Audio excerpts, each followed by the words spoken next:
আসসালামু আলাইকুম।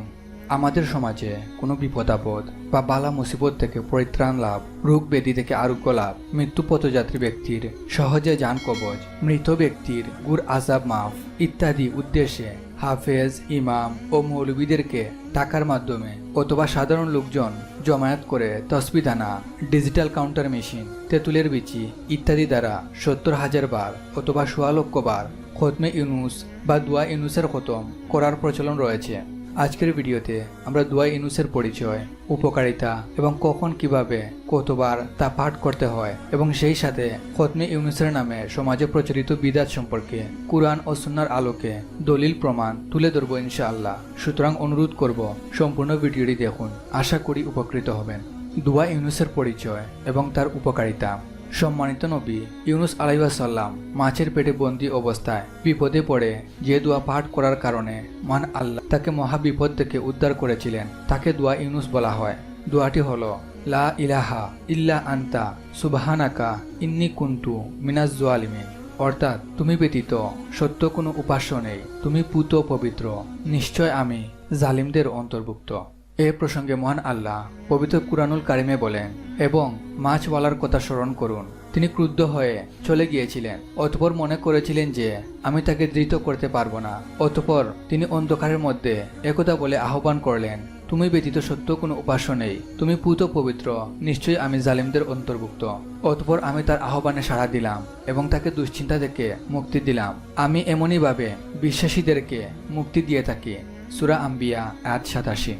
রাসূল সাল্লাল্লাহু আলাইহি ওয়াসাল্লাম বলেছেন, ইউনুস আলাইহিসসালাম মাছের পেটে দোয়া করেছিলেন, তুমি ব্যতীত সত্য কোনো উপাস্য নেই, তুমি পুত পবিত্র, নিশ্চয় আমি জালিমদের দলভুক্ত। কোনো মুসলিম যখনই এর মাধ্যমে দোয়া করে আল্লাহ তাআলা অবশ্যই তার দোয়া কবুল করে থাকেন। সুনান তিরমিজি হাদিস ৩৫৫০। এখন প্রশ্ন হলো, কখন কিভাবে কতবার দোয়া ইউনুস পাঠ করতে হবে?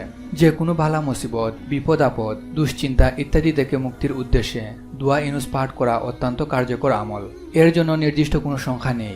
এটি পড়ার পর একান্ত বিনয়, নম্রতা, পূর্ণ আন্তরিকতা ও ভয়ভীতি সহকারে আল্লাহর নিকট দোয়া করতে হয়।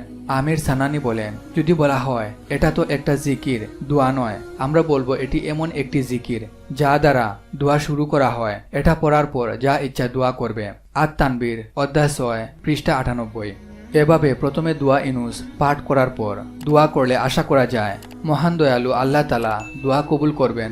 তবে শর্ত হলো দোয়া কবুলের শর্তাবলী ও আদব ঠিক থাকতে হবে। খতমে ইউনুসকে কেন্দ্র করে আমাদের সমাজে প্রচলিত বিধাতসমূহ। আমাদের সমাজে বিভিন্ন প্রকারের খতম প্রচলিত আছে। এ ধরনের খতমের নিয়ম, ফজিলত ইত্যাদির বিবরণ বিভিন্ন বইয়ে পাওয়া যায়। সাধারণত দুটি কারণে খতম পাঠ করা হয়। ১. বিভিন্ন বিপদাপদ কাটানো বা জাগতিক ফল লাভ। ২. মৃতের জন্য সোয়াব পাঠানো। উভয় প্রকারের খতমই বানোয়াট ও ভিত্তিহীন। এ সকল খতমের জন্য পঠিত বাক্যগুলো অধিকাংশই খুবই ভালো বাক্য। এগুলি কুরআনের আয়াত বা সুন্নাহ সম্মত দোয়া ও জিকির, কিন্তু এগুলি ১ লক্ষ বা ১৬ লক্ষ বার পাঠের কোনো নির্ধারিত ফজিলত, গুরুত্ব বা নির্দেশনা কিছুই কোনো সহিহ বা জয়ীফ হাদিসে বলা হয়নি। এ সকল খতম সবই বানোয়াট। উপরন্ত এগুলিকে কেন্দ্র করে কিছু হাদিসও বানানো হয়েছে। বিসমিল্লাহর খতম, দোয়া ইউনুসের খতম, কালেমার খতম ইত্যাদি সবই এ পর্যায়ের। এগুলি সবই বুজুর্গদের অভিজ্ঞতার আলোকে বানানো এবং কোনোটি হাদিস নয়। তাসমিয়া বা বিসমিল্লাহ, তাহলিল বা লা ইলাহা ইল্লাল্লাহ ও দোয়া ইউনুস এর ফজিলত ও সোয়াবের বিষয়ে সহিহ হাদিস রয়েছে। তবে এগুলি ১ লক্ষ বা ১৬ লক্ষ ইত্যাদি নির্ধারিত সংখ্যায় পাঠ করার বিষয়ে কোনো হাদিস বর্ণিত হয়নি। সুতরাং বুজুর্গদের আমল বা পরীক্ষিত আমল ইত্যাদির নামে সমাজে ব্যাপকভাবে প্রচলিত তথাকথিত খতমে ইউনুস নামক বিদাত অবশ্যই পরিত্যাজ্য। এ থেকে মুসলিম সমাজকে অবশ্যই বের হয়ে আসতে হবে।